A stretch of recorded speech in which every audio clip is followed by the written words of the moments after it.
Lumpy, bumpy bowl bottoms have gotta go.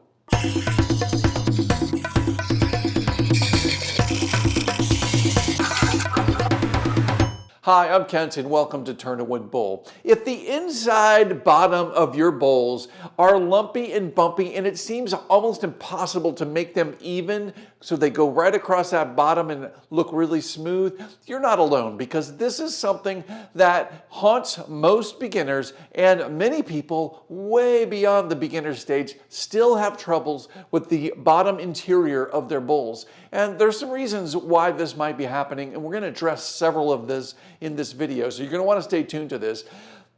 It's a very common issue and it's very frustrating because it's probably the second thing that we look at after the exterior of the bowl is the interior. And if that bottom of that bowl is not smooth and curved, we expect it to be just rounded like a bowl. But if there are tool marks or little unevenness, or worse, if it's really hard to find that center point, that can be very frustrating when you're making bowls. So let's jump right into some things that you can be looking for to improve the odds that you won't have an ugly interior bowl bottom. One of the first things you can do to make sure that your interior looks good is to make a beautiful exterior.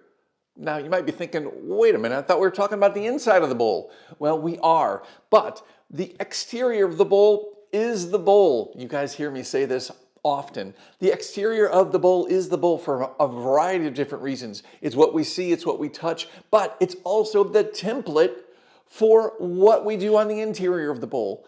Once we've established the shape of the outside of the bowl, then we're just mimicking that. We're developing or establishing our wall thickness and just making that wall go all the way down and making it parallel to the exterior. So once the exterior is established, then it's a lot easier to make the interior nice and smooth and have that beautiful bottom across the center that we're looking for. One of the biggest things that it's really hard to do at first is to make this smooth, continuous curve all the way around the bowl. This is the shape that we're really looking for ideally for a very traditional curved bowl. What happens often is we come down the sides and then we kind of leave material here so it's a little bit thicker and wider and almost squared.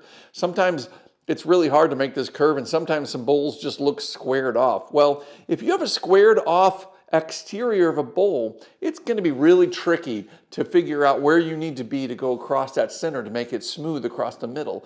But when you have this nice curve, again, you're just following that shape. And if you know how I turn from the top outside down, and I clear away the middle as I go after I've made my exterior walls. Now, you can do it any way you'd like, but I've found this works well for me, especially works well for live edge bowls like this. It works well for any bowl.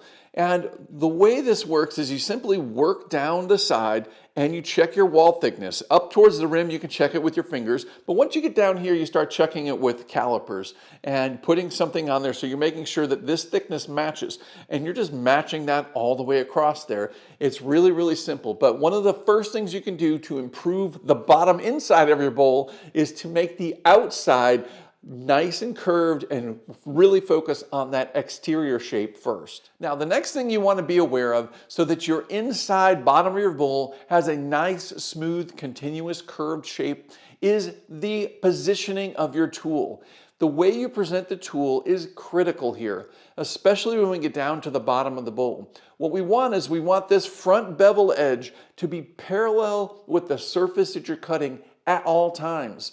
We don't ever want to be moving this tool around willy-nilly, because that's going to leave tool marks and you're not going to get a smooth transition between areas. So what you really want is you want to be making push cuts that the bevel edge is parallel with the surface that you're cutting. In other words, this is riding right along the curve of the bottom of the bowl, and it's not offline at all. If it's offline and you're just on this cutting edge or you're just scraping, you're gonna have tool marks and you're gonna have ridges. Use the bevel as your support as you're making that cut in the bottom. It's actually your support and your guide for where this tool should be positioned as you're making that cut. Don't be moving this around willy-nilly, because it will cause problems. Another thing you want to be aware of is slow your pace down when you get to the center of the bottom of the bowl. The rotation speed at the center is much slower than everywhere else on the bowl. Out at the rim, the rotation speed is much faster than at the center. So you have to allow the cutting tip of the bowl gouge enough time to actually slice through the material. If you move at a very quick pace, there's a good chance you're going to rip out material because you haven't given the bowl enough time to be sliced properly. So slow your pace down.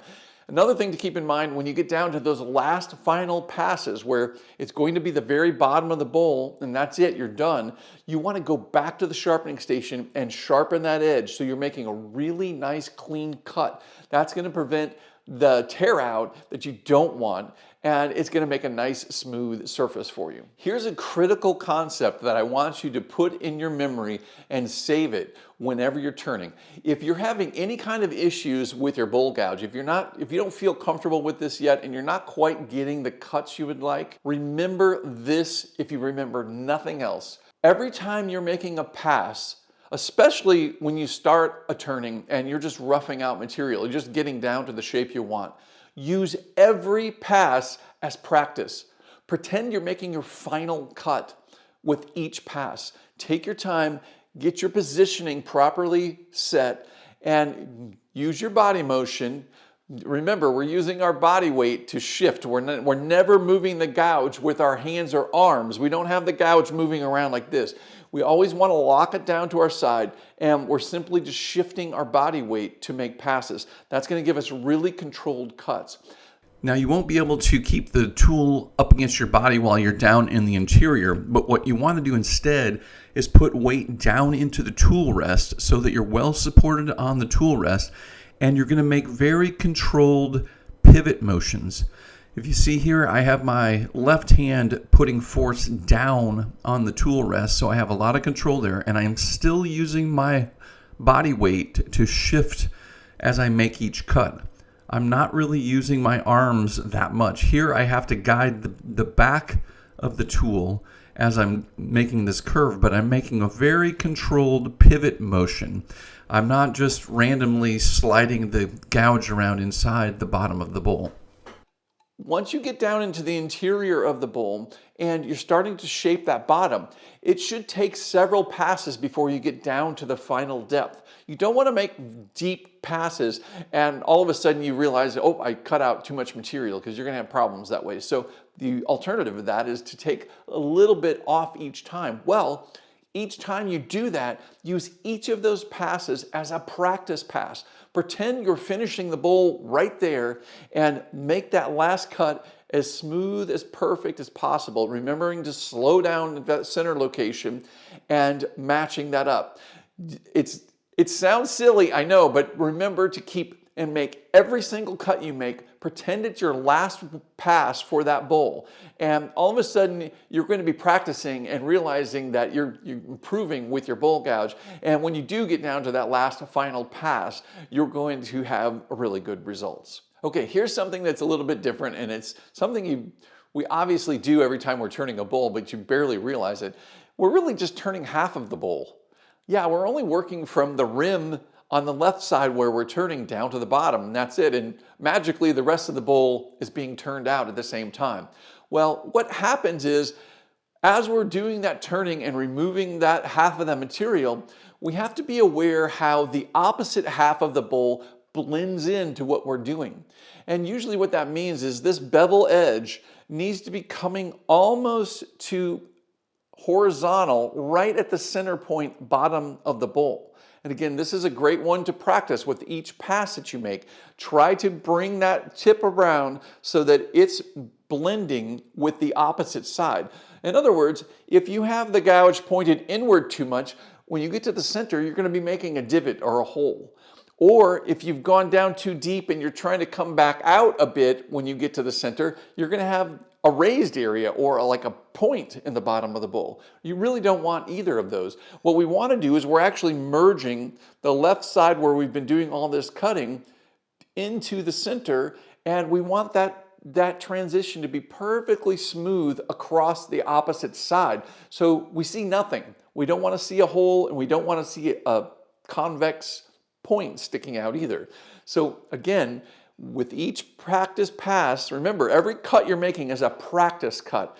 With each practice cut, take your time and figure out the angle it's going to take to bring your gouge in so that it mirrors the opposite side and you're not seeing any kind of issue in the center bottom of the bowl.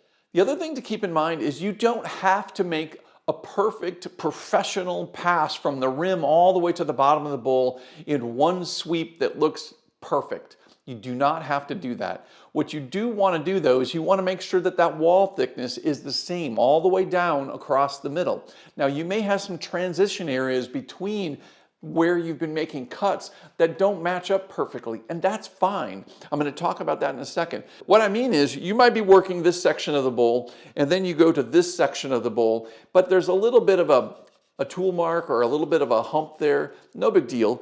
And then you work the bottom of the bowl and you get across that center bottom and it looks great, but you see a little mark over here. That's no problem. What you can do is you can come back with a round nose scraper.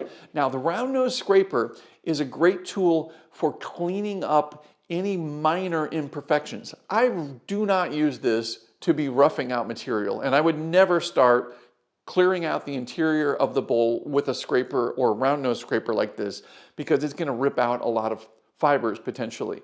But when you use this properly for cleaning up that interior surface, you're going to have great results. Now, what do I mean by use this properly? Well, I actually have a video on 3 different hacks that you can use for the round nose scraper, and these are really important to understand. Check out this video right here. You're going to enjoy this because it's going to show you how to use the round nose scraper a lot different than you might be thinking. When you first see this scraper, you think, oh, I just stick that into the bowl and it scrapes material away. Well, if you just stick that into the bowl, you're going to have a mess, and you're not going to want that. So don't do that. Instead, what you're going to do are 3 different things, and that video goes into them. So you're going to want to check that out. What will happen is you will actually turn this into a cutting tool, and you'll shave away any of those high spots or those tool marks, and you're going to have really, really nice results if you use that technique with this. But keep in mind, this is just for cleaning up minor issues on the inside bottom of the bowl. You don't want to be using this to hog out material, and you don't want to depend on it too much. You can get away with just cutting the interior with your bowl gouge. Once you get to that level, you're going to have great success with just your bowl gouge, but you can use a round nose scraper in the meantime to clean up any minor imperfections. All right, the thing that makes this bottom inside so tricky is you kind of have one shot at it. You can't be messing around in the center portion of the bowl without causing other issues. And this is actually true when you're sanding as well. And I've got a video all about sanding. You want to check that out. But what you really don't want to do is you don't want to accidentally go past that center point with either your bowl gouge and especially the round nose scraper. Now the round nose scraper is great for removing any kind of imperfections on the sides and that, but this guy is really tricky if you're going to try to move across that center point and make it look nice and flat or nice and smooth and even from one side to the other.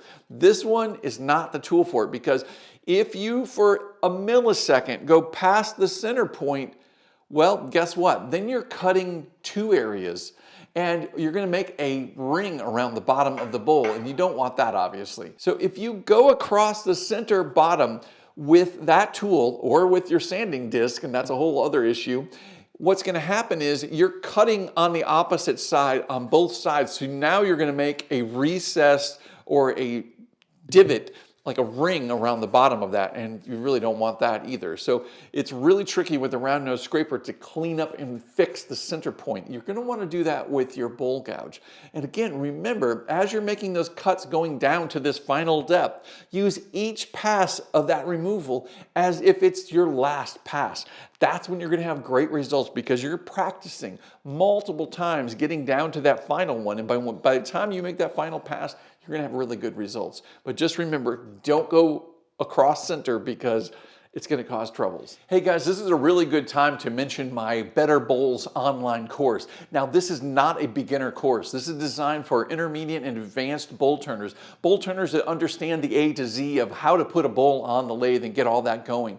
But this course helps with the things that a lot of people don't talk about. How to get better at various different techniques that are really going to improve your skills, how to get out of certain pitfalls that you might have developed, and how to improve the overall look of your bowls. So check out my Better Bowls online course. Thank you. So we've touched on a variety of different issues here. Hopefully you've heard some bells ring and you've got some ideas of what you can do to help improve the bottom interior of your bowls.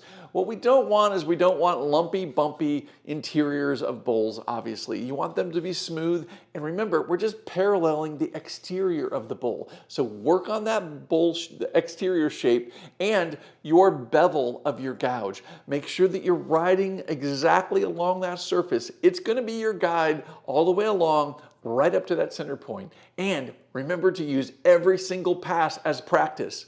So let me know what you've learned here that you're going to apply to your next turning. Leave me a comment below and let me know. And while you're down there, click that like button. Thank you. I greatly appreciate that. Be sure to subscribe if you're not already subscribing, and click that bell. That way you're informed every time a video comes out. We've got lots of videos on the way. You're not going to want to miss any. All right, guys, be sure to check out my website, turnawoodbowl.com. Over there, I got everything you need to know about turning wood bowls. So you're going to check that out. And I have online courses which you can start right now to quickly improve and master your wood bowl turning skills. So check it out, turnawoodbowl.com. All right, guys, like always, thank you so much for watching. And until next time, happy turning.